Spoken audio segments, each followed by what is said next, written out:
दूसरे को मारकर खाइए, ये विकृति है। वो अपना खाए, मैं अपना खाऊं, ये प्रकृति है। लेकिन वो खा सके इसकी चिंता करके मैं खाऊं, ये संस्कृति है। और इसी बात का बड़ा आदमी कौन है? उसके घर कोई आता ही नहीं है। सुबह बाई घंटी बजाती है, शाम को दूध वाला, बीच में कोई आता ही नहीं है।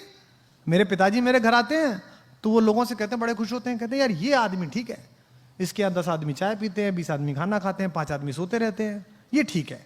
मैं जोशी जी से असहमत हूं जो कह रहे हैं कि पहले शिक्षा लाइए।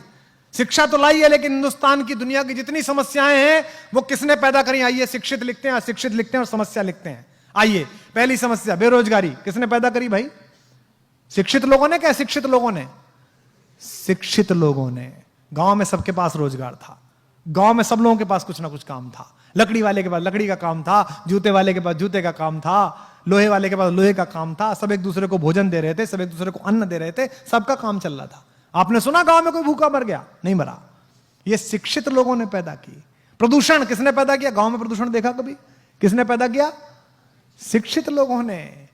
इससे क्या तय होता है कि शिक्षा आपको कार दे सकती है, लेकिन लर्निंग आपको संस्कार दे सकती है। आपको तय करना है कि बिना संस्कार की कार लेनी है कि संस्कार सहित कार लेनी है। अधिकतम पूरी लड़ाई बिना संस्कार की कार लेने की है। यही कारण है कि हमने इस जीवन को कष्ट का साधन बना दिया है। दूध में यूरिया मिलाया जा रहा है। जो यूरिया मिला रहा है उसको ये शर्म लिहाज नहीं है कि किसी की किडनी में जाएगा तो किसी का पति, किसी का बेटा, किसी का सुहाग, किसी की राखी सुनी हो जाएगी। उसके खुद के घर में भी बेटी है, उसके खुद के घर में भी पुत्र है। वो सोच के देखे कि मेरे पुत्र को अगर ये यूरिया किडनी फेल कर दे और मेरा बेटा मर जाए तो कैसा लगे। नहीं, वो सोच ही नहीं रहा। उसको लगता है 1000 रुपए फालतू मिल रहे, थोड़ा सा यूरिया मिला दो। सब्जी वाला यही कर रहा है आपके साथ, अफसर आपके साथ यही कर रहा है, सरकारें आपके साथ यही कर रही हैं, नेता आपके साथ यही कर रहे हैं, क्योंकि हमने इस पूरे प्रोसेस को लर्निंग का बनाया ही नहीं है। हमने इस पूरे प्रोसेस को शिक्षा का बनाया है। और मैं आपसे निवेदन करता हूं कि शिक्षित हो जाइए, पढ़िए, खूब पढ़िए, रिसर्च करिए, इंजीनियर बन जाइए, डॉक्टर बन जाइए, आईएएस बनिए, पीसीएस बनिए, लेकिन लर्निंग सीखिए। कोई नासा नहीं गए थे वो गांव के लोग जो गौरैया को धूल में लेटते हुए बता देते थे कि आज पछुआ के साथ बादल आएंगे। उसने अनुभव से ये जाना था। तो इसका मतलब कुछ ज्ञान ऐसे हैं जो अनुभव से ही आते हैं। महिलाएं बैठी हैं, मातृशक्ति बैठी हैं, मातृशक्ति इस नगर का प्रतिनिधित्व करती हैं। लोग कहते हैं ना बच्चा पैदा हुआ, बच्चा पैदा नहीं हुआ, बच्चे के साथ एक और चीज पैदा हुई, मां पैदा हुई। उससे पहले वो भाभी थी, बेटी थी, बहन थी, मां नहीं थी। अब वो मां पैदा हुई है। मेरी पत्नी मेरी बेटी को डांटते हुए अक्सर कहती है, तू बनेगी ना मां तब पूछूंगी तुझसे। उसको लगता है खराब बात है। अरे ये सही बात है, क्योंकि उससे पहले वो सिर्फ बेटी थी, सिर्फ वो पत्नी थी, सिर्फ वो बहन थी। जिस बार पहली बार उस शिशु ने आकर किलकारी भरी, उस दिन मां को पता चला कि मैं मां हूं, मेरा बोध क्या है, मुझे जगना इसके अनुसार है, मुझे सोना इसके अनुसार है, मुझे इसका सब काम करना है। उस दिन से उसका बोध पैदा हुआ। तो जैसे आप ज्ञान के साथ यात्रा करते हैं, आपके मन में नई जिज्ञासा पैदा होती है, तो यकीन मानिए आप भी पैदा होते हैं, साथ साथ आप भी नए तरीके से पैदा होते हैं। जब आप कोई चीज पढ़ते हैं और आपको एकदम चेतना आती है कि यार क्या अद्भुत बात पढ़ी, तो ये मानिए कि थोड़ा सा जन्म आपका हुआ है। अब आपको तय करना है कि आपको अधूरा पैदा होना है कि पूरा पैदा होना है।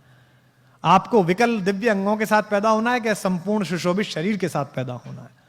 इसलिए पढ़िएगा तो ये सोच के मत पढ़िएगा कि ये पास करना है, ये सोच के पढ़िएगा कि मुझे ये जानना है, ये मेरी इच्छा है, ये मैं जानना चाहता हूं। अधिकांशतः हम जो पढ़ रहे हैं, हम ये पढ़ रहे हैं कि ये इतना है, इसको ऐसे करने से ऐसे हो जाएगा। इससे जीवन आगे नहीं जाएगा। गांव में मैं गया तो वो एक गांव के प्राइमरी स्कूल की पहली दूसरी क्लास की अंग्रेजी की किताब देखी, आपने भी देखी होगी। उसमें लिखा हुआ था जी फॉर जेंटलमैन। तो सामने कुछ चीजें बनी रहती है ना, अम्ब्रेला बना हुआ है ना, बना रहता है सब। बी फॉर बैलून, तो बैलून बना हुआ है। तो जी फॉर गर्ल एंड जेंटलमैन, तो एक लड़की बनी हुई और जेंटलमैन के नाम पर सूट पहने हुए एक आदमी बैठा हुआ, मतलब खड़ा हुआ, यानी कि जेंटलमैन है। जिसने सूट पहना वो जेंटलमैन है। तो गांव के उस बच्चे को यह लगता होगा कि ये जो धोती कुर्ते में मेरा बाप है,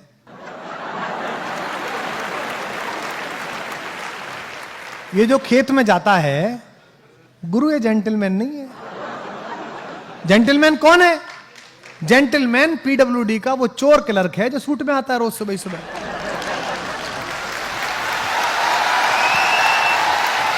यही तो हुआ। तो जेंटलमैन की परिभाषा क्या बनाई आपने? वस्त्र से बना दिया आपने। बच्चे के दिमाग में आरोपित कर दिया भाव कि जेंटलमैन होना मतलब कपड़े ऐसे पहनना। हमारी भी ब्रांड के टीम लोग कहते हैं कि ये क्या पहन लेते हो आप? आज ही कह रहा था ये क्या पहन लिया। मैंने कहा मेरी कमीज सुनेंगे कि मुझे सुनेंगे? भाई विवेकानंद से क्या कहा था शिकागो परिषद में? जब तीसरे दिन उनको समय मिला तो उसने कहा कि एक तो आपके कपड़े ठीक नहीं है, ये एक वक्ता के योग्य विद्वान के कपड़े नहीं है। तो विवेकानंद ने कहा कि देवी जी मुझे क्षमा करें, मैं उस देश से आया हूं जहां मनुष्य चरित्र से बड़ा बनता है, कपड़ों से बड़ा नहीं बनता है। आपकी साधना कितनी है इससे बड़ा बनता है। क्योंकि हमारे तो सबसे बड़े साधक के पास कपड़े ही नहीं है। हमारा जो सबसे बड़ा तपस्वी है, जिसने इस लोक मंगल के लिए पूरी पृथ्वी का जहर अपने कंठ में धारण किया है, वो तो बिना वस्त्र के बैठ जाता है। एक मृगछाला लपेटी और बैठ गए अपना हिमालय पे, कैलाश पे, डमरू हाथ में ले लिया। उनसे तो किसी ने नहीं कहा कि आपने कपड़े क्यों नहीं पहने साहब, आप ऐसे क्यों दिख रहे। और वो लोक मंगल का, समन्वय का सबसे बड़ा प्रतीक है हमारी पृथ्वी पर, हम सब आस्तिक लोगों के लिए। तो आपके चारों तरफ जो कुछ साधारण है उसी में असाधारण है।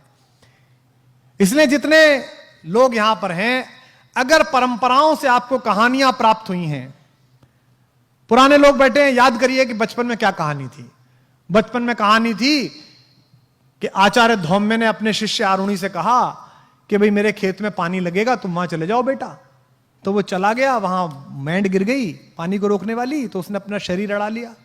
बचपन में क्या कहानी थी, ये हो गया, तो उसके बाद ये तपस्या कर, ये फायदा हो गया। अब आपको कहानी क्या मिली? छोटे बच्चों को जादुई शक्ति मिली, तो झाड़ू नीचे लगाई उसने, हैरी पॉटर ने, और वो खुद ही जेट का जहाज बन के उड़ गया भाई। तो पूरा काम किस पर है कि जादुई शक्ति मिल जाए, कुछ जादू हो जाए, क्योंकि बाजार आपको ऐसा बना रहा है। इस परिसर में बैठे हुए बच्चों, अपनी आर्थिक स्थिति पर बिल्कुल परेशान मत होना। अर्थ तय नहीं करता कि आपके जीवन का अर्थ क्या होगा, अर्थ से तय नहीं होगा, यह बाजार तय करा रहा है। विज्ञापन आ रहा है, पत्नी से करें प्यार तो डायमंड से कैसे इनकार। अच्छा, मतलब जो डायमंड लाके नहीं दे रहा वो प्यार नहीं कर रहा। और कईयों ने तो वो नीरव मोदी वाले दे दिए, बोले जी फर्जी निकल गया डायमंड। मैंने कहा प्यार भी तो फर्जी था तेरा, डायमंड भी फर्जी निकल गया। यानी कि बाजार ने ये काम करा दिया तो अच्छा हो गया, और नहीं करा दिया तो उसकी इच्छा अधूरी रह गई। ये किसने किया है? ये उन्होंने किया है जिनको अपना कूड़ा हिंदुस्तान की 135 करोड़ जनता के सिर पे लादना है। ये उनका किया हुआ काम है, इसका कोई मतलब हमारे आंतरिक सुख से नहीं है। मैं गांव गया जी अभी 1-1.5 साल पहले, वो एक चैनल ने मेरे ऊपर डॉक्यूमेंट्री की, वो प्रोग्राम बनाते थे व्यक्ति विशेष। तो मुझसे बोले जी आपका गांव जरा आप वहां चलेंगे, थोड़ा गली में घूमेंगे, तो हम पीछे कैमरा लेके चले जाएंगे। मैंने कहा भाई चलो, तो मैं चला गया। तो वहां खेत की तरफ गए तो 2-4 बालक भैंस की पीठ पे बैठ के घूम रहे। तो वो लड़की जो चैनल वाली, वो कह रही थी ओ माय गॉड सर, क्या पुअर, देखिए कितने पुअर हैं और कैसा, मतलब देखिए कैसा लग रहा है इन्हें। मैंने कहा तेरी मर्सिडीज से ज्यादा खुश है वो। हाँ, पूछ के देख उसके अंदर कितना कितना अंदर से आनंद बह रहा है। उसने भैंसे की जो मचक है ना, उसके हिसाब से अपना शरीर ढाल लिया कि यूं मुड़ेगा और यूं मुड़ेगा।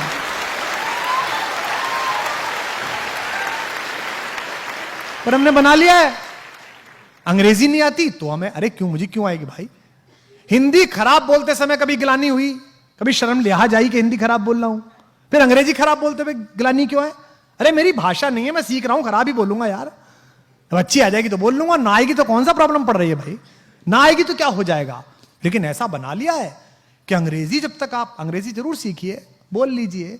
मेरे पास भी ग्रेजुएशन में थी, गोल्ड मेडल मिला मुझे, यूनिवर्सिटी टॉप की मैंने। मुझे भी अंग्रेजी बहुत पसंद है, शुरुआत की कविता अंग्रेजी में लिखी। पर आप देखो कि देसी के अंदर इतना अधिक कमतरी का भाव भर गया है, इतना अधिक इन्फीरियरिटी कॉम्प्लेक्स है।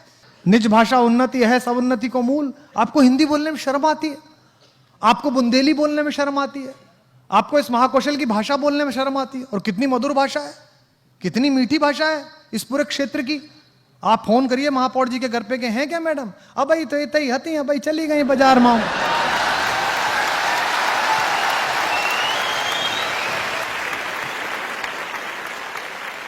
ये बेसिकली कमतरी है कि साहेब बोलता था तो नौकर भी बोलेगा। तो भाई तुम होगे नौकर, तुम्हारे बाप होंगे नौकर, मैं आजाद हिंदुस्तान में पैदा हुआ, मैं हिंदी के हिंदुस्तान में पैदा हुआ, और मैं इस मानस भवन में संस्कारधानी के पूरे इतिहास की शपथ खा के कह सकता हूं कि 1000 कमियां हैं हम में, पर पूरे विश्व में ऐसा देश नहीं है जिसमें हम पैदा हुए हैं, पूरी दुनिया में ऐसा देश नहीं है। रात बाई का शेर है, ना किसी राहबर न रहगुजर से निकलेगा, हमारे पांव का कांटा हम ही से निकलेगा।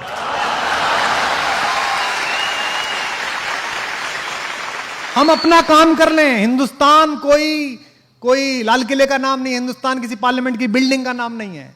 1/125 करोड़ हिंदुस्तान मैं हूं, 1/125 करोड़ हिंदुस्तान आप हैं। मैं अच्छा कवि बन जाऊं, आप अच्छे विद्यार्थी बन जाएं, हमारे हिस्से का हिंदुस्तान निर्माण प्रारंभ हो गया, भारत का निर्माण शुरू।